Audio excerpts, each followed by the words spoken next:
رسول اللہ۔ ایسے ہی ایک مسئلہ یہ ہے، ہمارے دیار میں ایک اور یہ کہہ لیں لوگوں میں غلط رواج یہ چل پڑا ہے کہ گاڑیوں کے اوپر کئی سارے تبرک کے طور پر، برکت کے طور پر قرآنی آیات یا دعائیہ کلمات لکھ لیتے ہیں، جیسے اللہ حافظ، سبحان اللہ، ماشاء اللہ، لا قوت الا باللہ، الحمدللہ، اور ھذا من فضل ربی۔ تو اس طرح کے کچھ دعائیاں عربی کلمات قرآن کریم کی آیتیں لکھ لیتے ہیں۔ جو 4 ویلر والے ہیں وہ اندر یا باہر کی سائیڈ میں یا پیچھے کی سائیڈ میں لگا لیتے ہیں، اور جو 2 ویلر والے ہیں، بائک وغیرہ والے ہیں، تو وہ سامنے کے بمپر پہ لگا لیتے ہیں۔ تو سوال یہ ہے کہ کیا اس طریقے سے قرآن کریم کی آیتوں کو گاڑیوں پر لکھ لینا یا اندر کی سائیڈ میں لٹکا لینا، اس کی اجازت ہے یا نہیں؟ اس کا جواب یہ ہے کہ اگر گاڑیوں پر یہ عربی کلمات، دعائیہ کلمات، یہ اسماء مقدسہ، یہ تعظیم والے الفاظ اگر لکھے جائیں گے تو ان کی بے ادبی کا یقینی خطرہ ہے۔ اور بے ادبی نمبر 1 تو اس طرح ہے کہ جب گاڑی چلے گی تو اس کے اوپر دھول مٹی پڑے گی، اور ظاہر ہے کہ ان متبرک کلمات کے اوپر وہ چاہے ماشاء اللہ ہو، لا حول ولا قوت الا باللہ ہو، اللہ محمد ہو، ھذا من فضل ربی ہو، یا جو بھی کلمات لکھ رکھے ہیں، تو جب ان کے اوپر گرد و غبار پڑے گا، دھول مٹی پڑے گی، کیچڑ پڑے گا، پانی وغیرہ پڑے گا، تو ان کی بے ادبی ہوگی۔ اور دوسری شکل یہ ہے کہ جب گاڑی کو دھلا جائے گا تو گاڑی دھلنے میں اس کے اوپر پانی بھی ڈالا جائے گا، برش بھی لگایا جائے گا، اس کے اوپر پریشر بھی مارا جائے گا، اور بہت سارے کیمیکل بھی اس کے اوپر ڈالے جائیں گے، اور اس طریقے سے اسماء مقدسہ کو، متبرک کلمات کو اس طریقے سے دھلنا، اور دھل کر کے وہ پانی پھر نیچے بہہ جاتا ہے، تو یقیناً یہ اس کی بے ادبی ہے۔ تو اس لیے ان کلمات کو گاڑیوں پر لکھوا لینا یا گاڑیوں میں لٹکا لینا درست نہیں ہے۔ اللہ یہ کہ جیسے 4 ویلر وغیرہ ہے تو بہت سارے لوگ سی ڈی کی شکل میں یا چھوٹی سی تختی کی شکل میں لوح محفوظ وغیرہ،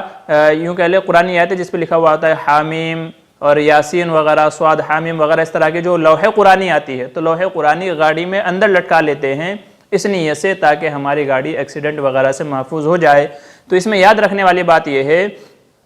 کہ اگر کوئی بندہ اس نیت سے لٹکاتا ہے کہ اب ہم نے یہ کلمات اندر لٹکا لیے، لوح قرآنی وغیرہ اندر لٹکا لی ہے، تو ہماری گاڑی حادثہ سے محفوظ ہو جائے گی، تو یاد رکھیے کہ یہ عقیدے کے بگاڑ کی شکل ہے۔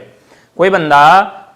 لوح قرآنی اندر لٹکانے سے یا اس طرح کے کلمات اندر لٹکانے سے، سورہ یاسین، جو ہے آیت الکرسی وغیرہ اندر لٹکا لے اور یہ سمجھے کہ اب میری گاڑی کو کچھ نہیں ہوگا، تو یہ عقیدے کی خرابی ہے، اس لیے کہ اس کے اندر وہ تاثیر نہیں ہے۔ اللہ تبارک و تعالیٰ اس چیز کو انجام دینے والے ہیں یا تو روکنے والے ہیں، لہٰذا اس سے بچنا ضروری ہے۔ ہاں اگر ایسے ہی برکت کے طور پہ لٹکا لیتا ہے یا تو اس نیت سے کہ جب ان کلمات پر میری نظر جائے گی تو میں جو میرا سفر ہے، میں سفر میں ذکر و اذکار کرتا رہوں گا، دعائیں پڑھتا رہوں گا یا قرآن کی تلاوت کرتا رہوں گا، تو بطور یادداشت ہے کہ جب ان پر نظر پڑے تو مجھے یاد آ جائے کہ سفر میں مجھے ذکر کرنا ہے، اللہ کی تسبیح و تحمید کرنی ہے، اللہ کی حمد و ثنا کرنی ہے۔ اگر اس نیت سے لٹکا لیتا ہے تو گنجائش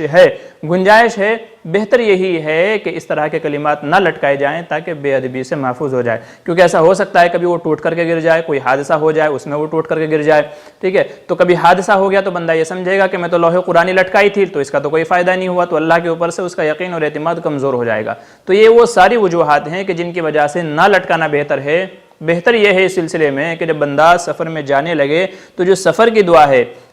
کی دعا ہے سبحان اللہ، الحمدللہ، اللہ اکبر کہہ کر کے بیٹھے، جو سفر کی دعا ہے سبحان الذی سخر لنا ھذا وما كنا له مقرنین وانا الى ربنا لمنقلبون، یہ دعا پڑھ کر کے سفر شروع کرے تو انشاءاللہ سفر کے تمام حادثات سے محفوظ رہے گا۔ تو بہتر سنت طریقہ یہ ہے کہ آدمی جب سفر میں جانے لگے تو سفر کی جو مسنون دعائیں ہیں ان کا اہتمام کرتا رہے، ان کو پڑھتا رہے، تو انشاءاللہ حوادث سے محفوظ رہے گا، برکتیں اور رحمتیں بھی آتی رہے گی۔ گاڑیوں پر اس طرح کے یہ کلمات لٹکا لینا، لگوا لینا، چپکا لینا اور یہ سمجھنا کہ برکت ہوگی، حادثہ سے محفوظ رہوں گا، یاد رکھیے کہ یہ عمل مناسب نہیں ہے، درست نہیں ہے، اس سے بچنا چاہیے۔ اللہ تعالیٰ عمل کی توفیق نصیب فرمائے، آمین ثم آمین۔